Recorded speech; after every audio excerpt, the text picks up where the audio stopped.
Happiness is a choice, not a condition. This is one of the hardest truths to accept when life is throwing its worst at you. Most people believe they'll be happy when they get the job, when the debt is paid off, when the relationship heals, or when the pain finally goes away. But real happiness doesn't wait for the storm to pass.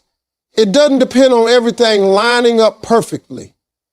It's not some reward that appears after you've solved every problem. It's a mindset. It's a decision you make even when things are going wrong. Life doesn't come with guarantees, and it certainly doesn't come with fairness. You might work hard and still lose. You might love deeply and still get hurt. You might give your all and get nothing back. But in the middle of all that, you still have a choice. To suffer mentally and emotionally, or to look inside and say, I'm not going to let this destroy me. That's where happiness starts. It's not about smiling because life is good. It's about smiling because you're choosing to see the good even when life is hard. It's about controlling what you can, your attitude, your energy, your reaction. You can't always control the events, but you can control what those events do to your spirit. That is power. That is freedom. When you make happiness a decision instead of a result, you stop giving your peace away to other people. You stop making your joy depend on their actions, their opinions, or the circumstances around you. Think about how many times you've said to yourself, I'll be happy when, and filled in the blank with something external. Maybe it's more money, maybe it's success, maybe it's someone finally recognizing your worth. But what if that win never comes? What if life keeps delaying that moment? Then what? Do you just stay sad, stay angry, stay hopeless? That's no way to live. The truth is, people who are truly happy have learned how to find joy without needing permission from life. They don't wait for perfect days. They create peaceful moments in imperfect days. They walk into chaos and still manage to carry calm. That's not magic, that's discipline. That's the result of a repeated, conscious choice to not let pain have the last word. You also need to realize that choosing happiness doesn't mean you ignore reality. It doesn't mean you pretending things aren't bad. It means you're refusing to let those things control your entire being. It's like standing in the rain without denying it's raining, but still dancing anyway. When you choose happiness, you start noticing the small things, the smell of coffee in the morning, the sound of someone laughing, the way sunlight hits your skin. These are things that are always there, but we miss them when we're too focused on everything that's wrong. That's why the most powerful people aren't the ones who have everything figured out. They're the ones who can still see the beauty in broken places. They can sit in sadness without becoming bitter, and they can stand in difficulty without giving up. That strength doesn't come from comfort. It comes from choosing over and over to push through pain with purpose. It comes from waking up and saying, this day might not be easy, but I'm still going to make something out of it. That's how you build happiness. Brick by brick, decision by decision. It's not a destination you arrive at. It's a road you walk, even when it's uphill. Life will test you, but struggle is not a full stop. It's a comma. You keep writing your story. This is one of those truths that doesn't hit you until life knocks you down flat. Struggles can make you feel like the story is over, like the world has closed in around you and there's nothing left to give. But what we forget in those dark moments is that struggle isn't the end. It's a pause. It's a turning point, not the conclusion. Just like a comma in a sentence means there's more to come, your hardship is just a pause before the next part of your journey. Sometimes the pressure, the setback, the delay, it all feels like failure. But it's not failure unless you stop moving. You can cry, you can bleed, you can fall apart for a moment, but as long as you get back up, you are still in the process. And that process is still writing a story that hasn't reached its climax yet. You're not done. You're developing. There's this illusion that successful people live a life without struggle, like they just jumped over the pain and landed in joy. But every strong person has had their breaking point. What made the difference wasn't the absence of struggle, it was how they responded to it. They didn't put a period where life tried to place one. They kept writing, they kept fighting, they kept growing. Sometimes you've got to rewrite your story mid-chapter. Sometimes a dream has to change. Sometimes you lose people, lose plans, lose direction, but you don't lose your ability to move forward. Even if you're crawling, even if you're broken, that comma in your life means the page is not done turning. It means there's still more strength in you than you thought. There's still another version of you that hasn't even been born yet. One who's wiser, tougher, more compassionate, more powerful because of what you're walking through right now. When you shift your mindset from why is this happening to me to what is this trying to teach me, your whole world starts to change. Struggles start looking like teachers instead of enemies. Obstacles start looking like opportunities for growth instead of roadblocks. That doesn't mean the pain disappears. It means you stop letting the pain define the story. It means you take control of the pen again and say, this may be part of my story, but it won't be the whole story. Think about how many people you admired. Most of them didn't get there because everything was easy. They got there because they kept walking through fire and didn't let the fire consume them. They learned to bend, but not break. They let life shape them, not shatter them. You also need to understand that healing is not instant. Progress is not always visible. Sometimes the most powerful moment in your life is when you decide to try again when everything in you wants to give up. Sometimes it's in that small, quiet decision to keep going that the next chapter begins. That's the comma. That moment where you pause, gather yourself, take a breath, and then step into the next sentence stronger than before. Life will keep throwing things at you. It will test your patience, your faith, your courage, your ability to believe. But that's the thing about stories. They don't become great without some conflict. Your story is being written with every choice you make, every hardship you face, every time you keep going despite the pain. Struggle is not your end. It's a place where your strength is being born. Gratitude is your power tool. Being thankful in the dark opens the door to the light. This truth might seem simple, but it holds deep power, especially when you're going through something tough. Life has a way of overwhelming us with problems, setbacks, and disappointment. In those moments, our minds naturally zoom in on what's wrong.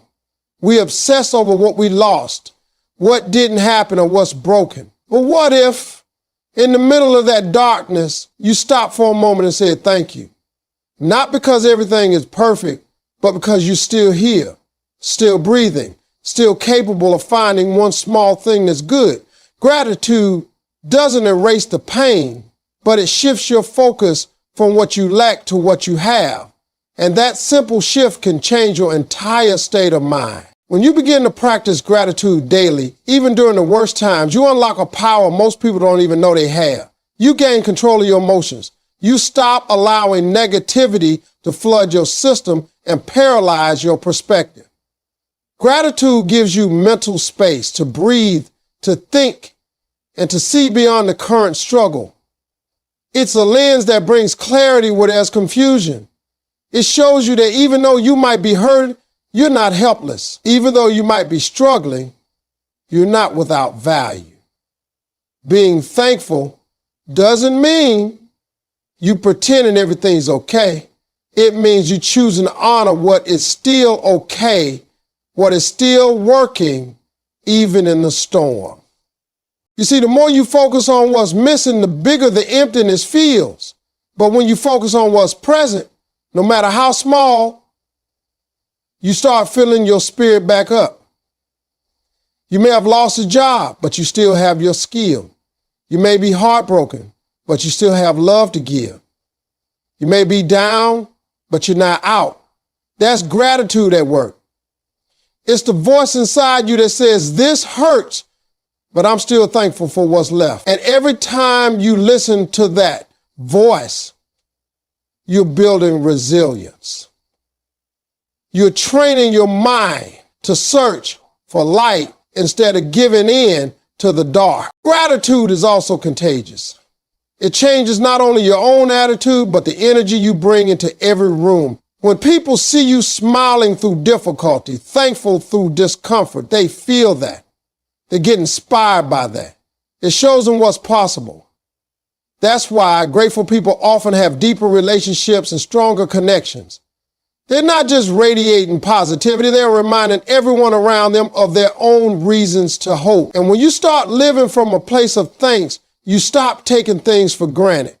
The little things, the sunrise, a kind word, your health, your ability to try again, they stop being background noise. They become the fuel that keeps you moving. Many people wait for big miracles to be thankful. They want the promotion, the healing, the breakthrough, but the real miracle is waking up and finding something to smile about before any of that arrives. It's about choosing joy even when nothing big has changed, because gratitude trains your heart to see beauty where others see nothing. And once you learn to be thankful in the darkness can't scare you the same way anymore. You become stronger, more grounded, and more in control of your emotions. It becomes less about waiting for better days and more about building strength within the day you have. Gratitude isn't passive. It's a powerful act of rebellion against despair. It tells the world you're not giving up, that you still see meaning and value even when the world feels upside down. Your mindset is your steering wheel. If you think forward, you move forward. The way you think shapes the way you live, act, and respond to everything that happens in your life. Most people don't realize just how much power their thoughts carry. If your mind is filled with doubt, fear, or negativity, you start seeing the world through a lens that keeps you stuck.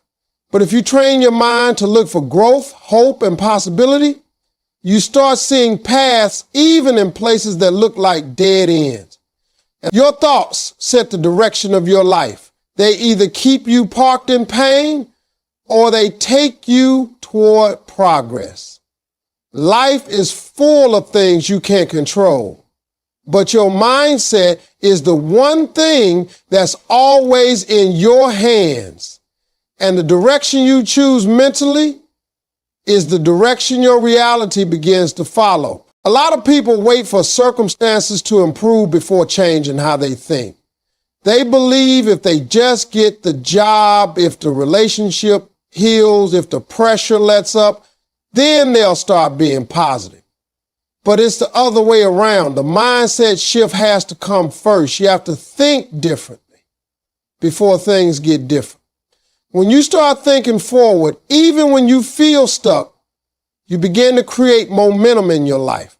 That doesn't mean you ignore the pain or act like everything's perfect. It means you allow your thoughts to be shaped by possibility instead of defeat. You feed your mind with progress. You remind yourself that this moment is not forever. That no matter how bad it is now, you can still move in the direction of better. When your mindset is right, you don't get paralyzed by obstacles. You look at a wall and ask, how can I get over it? Instead of saying, why is it here? That small difference in thinking changes how you deal with struggle. A forward mindset doesn't wait to feel motivated. It acts with intention.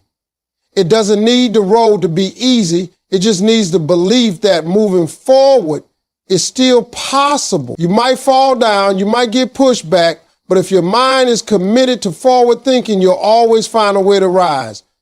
Your progress becomes a habit, not because everything goes your way, but because your mindset refuses to stay still in a place that's meant to be temporary.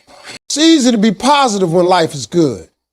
But the real power is staying mentally strong when life is falling apart. That's when mindset becomes more than just thoughts. It becomes your survival tool. When your mind is anchored in purpose, focused on growth and committed to the bigger picture, the storms don't break you, they shape you.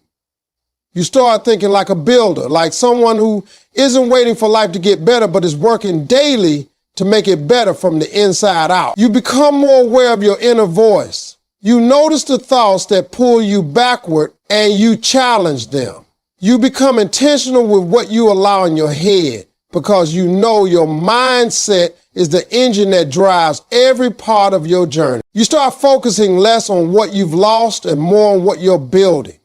You begin to see setbacks as setups, problems as teachers, and struggle as part of the path, not a sign to quit, but a signal to keep adjusting and keep moving. A forward-thinking mindset doesn't guarantee comfort, but it guarantees movement. It keeps you from becoming emotionally stuck.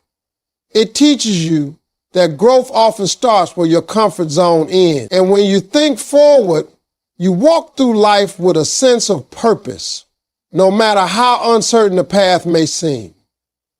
The road isn't always clear, but with the right mindset, you trust yourself to keep steering, to keep shifting, and to keep driving towards something better. Faith doesn't mean you won't fall. It means you believe in rising again and again. So many people misunderstand faith and what it really represents in the middle of life's trials. They think that having faith means everything will go smoothly, that pain will be avoided, that if you believe hard enough, trouble will pass over you like a wave that never touches your feet. But real faith is forged in the fire, not in comfort. It's built in the pit, not the palace. Faith doesn't promise you a life without falls. It promises that every time you fall, you'll get up with something stronger inside you. You fall with fear, but you rise with strength. You fall with questions, but you rise with understanding. Faith is the belief that no matter how bad today looks, there's still a reason to wake up tomorrow and keep going. When you live with faith, you stop measuring your life by your failures. You start measuring it by your comebacks. Because falling is part of the journey. Everyone falls. Everyone stumbles. The difference between those who grow and those who give up is faith. Faith speaks in silence. It whispers to you in the dark and says you're not finished. It doesn't erase the storm, but it reminds you that you're not walking through it alone. Even when nothing makes sense, even when your plans are shattered and your strength is gone, faith gives you a reason to try again. And that's what rising is really about. Not perfection, not winning all the time, but the quiet, stubborn courage to keep showing up for your life. People often think that having faith means they're supposed to be fearless, but even the strongest people feel fear. What faith does is give you something deeper than fear to hold on to. It gives you a reason to keep moving even if you're shaking. It's the belief that this valley you're walking through has another side, that even though the mountain is high, your climb is not in vain. You start to believe that your scars are not signs of weakness, but of survival. You start to see that every fall taught you something your victories never could. Faith is what makes you turn your pain into purpose. It's what makes you speak life when all you feel is brokenness. Having faith doesn't mean you'll always know what's next. It means trusting that even without all the answers, you're still being led somewhere meaningful. It's walking through uncertainty with a steady heart. It's deciding that quitting is not an option, not because the path is easy, but because the calling on your life is too important. Faith reminds you that this chapter may be hard, but it's not the whole book. There's still more to write. There's still doors that haven't opened. There's still people who will walk into your life and change it for the better. There are still breakthroughs coming, healing coming, peace coming. And all you need to do is keep rising every time life knocks you down. Sometimes faith is loud, it's shouting, praising, declaring. But more often, it's quiet. It's the decision to put one foot in front of the other when everything in you wants to give up. It's the decision to be kind when you feel bitter, to love when you feel lost, to believe when you've been broken. That's the real test of faith. Not what you say you believe, but how you live when life doesn't go your way. Falling is human. Rising is faithful. Each time you get up, you prove that your story isn't over. You prove that your heart still beats with hope. You prove that whatever you've been through, it hasn't taken away your ability to fight. Faith doesn't remove the fall. It gives you the strength to rise from it and walk again with purpose. Joy isn't the absence of pain. It's the refusal to surrender to it. People often confuse joy with comfort, assuming that you can only feel joyful when everything in life is going smoothly. But the truth is, life rarely gives you that perfect stretch where nothing is going wrong. There's always something that could hurt, disappoint, or discourage you. If joy depended on a pain-free life, most of us would never experience it. But real joy lives in a different space. It lives in your decision to not let the pain dictate who you are or how you live. Joy is a rebellion against despair. It's standing in the storm with your heart open and your spirit unbroken. It's choosing to see the beauty, however small, in the middle of the mess. Joy is a mindset. It's not forced smiles or fake positivity. It's the deep, quiet strength that says, even though I'm hurting, I still have something to live for. Pain can touch your life, but it doesn't have to own it. You don't have to wait for everything to heal before you feel joy. You can hold space for both, the sadness that life brings and the joy that you choose to keep. That's not weakness. That's emotional strength.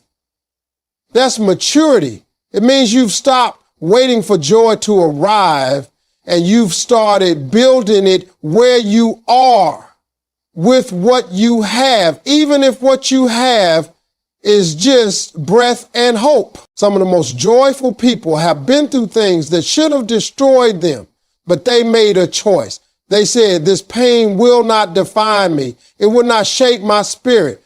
I might cry, but I will not crumble. That decision, that refusal to let pain have the final say is where joy is born. And that joy becomes fuel. It gives you energy to keep moving, to keep loving, to keep growing. It becomes your reason to keep believing that life is still worth it, even when it hurts. People often look for joy in achievements and possessions and validation, but those things fade. They come and go. Real joy is found in presence, in being right here, right now, grounded in who you are, not in what you've lost or what you still lack. It's in appreciating the moment, no matter how imperfect it is. It's in choosing peace even when chaos surrounds you. It's in that little voice inside that says, this is hard, but I'm still me. I still have value. I still have love to give. That kind of joy can't be stolen by life's setbacks. It's too deep. It's too real. You have to understand that pain is a part of the human experience. It's not always avoidable, but surrendering to that pain, letting it close your heart, letting it freeze your soul, that's a choice. And joy gives you an alternative. It says, yes, I'm hurting, but I won't let this pain steal everything from me. It allows you to grieve and grow at the same time. It allows you to hurt and still move forward. That's what makes joy so powerful. It doesn't ignore pain. It coexists with it, outshines it, and eventually outlasts it. When you choose joy, you take back control of your emotional life. You stop being a victim of circumstance. You stop waiting for a perfect day and start making the day you have count. Even if you just hold it on to a smile for a few seconds, that's a victory. Even if you just finding one thing to be thankful for, that's enough to keep your spirit alive. Joy isn't a gift from the world. It's a gift you give yourself. It's a mindset that says, no matter what tries to break me, I still have the power to be whole within myself. It's knowing that pain may visit, but it doesn't get to live here. Joy becomes the home you build inside, brick by brick, through every trial you survive.